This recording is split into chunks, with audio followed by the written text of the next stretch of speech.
Hi, this is Leanne Merritt, and I wanted to talk about some challenges. I actually talked with both my principals that I work with, and they just shared some insight on a few things. We don't have anything major going on right now, like some of the other ones that I've been able to read. I really enjoyed seeing some of the issues that other schools are having to face, and I just find it really intriguing how people deal with their situations. And one thing I've learned this year as being assistant principal is you never know what every day is going to bring.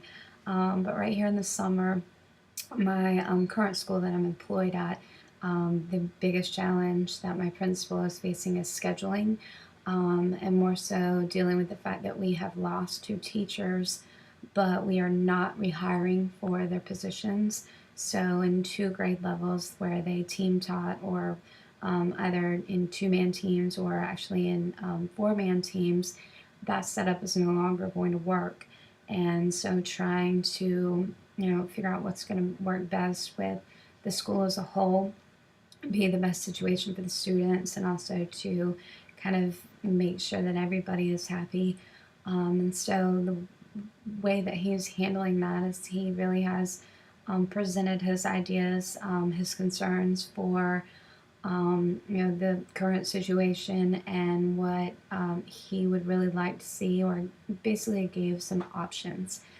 He did not just say, okay, we're going to do it this way. He gave the teachers a couple different scenarios, and really in a meeting that they actually had yesterday, I got to sit down and really talk it through. The other grade level has not had that meeting yet, but he plans to do the same thing to kind of figure out what's going to work best for them. And I think that that's a fair and logical approach. He is giving them options that he's okay with, and ultimately letting the teachers make the decision. And hopefully, we are keeping the students' best interest in mind. And the biggest challenge with our other grade level, our fourth grade, he said that he's going to probably face is the teachers. The students in fourth grade were really successful this year and trying to deal with the if it's not broke, don't fix it kind of mentality. It's hard to get people to change when things are going good, but we're not going to be able to hire for those two positions, so we're going to have to work with what we have. My other school that I'm working with, my principal there, the biggest challenge at the high school that he's dealing with right now is dealing with driver's ed.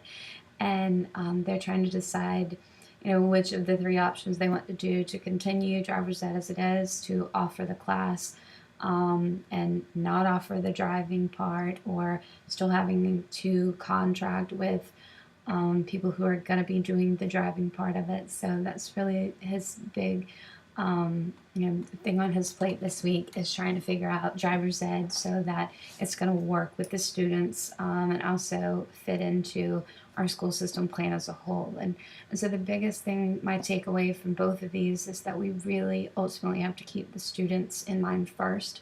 And you also have to look at the big picture. It's not about one group or one grade level. It's really what's going to work best for the entire school when you're looking at scheduling, but also ultimately making sure you're making the right decision for students.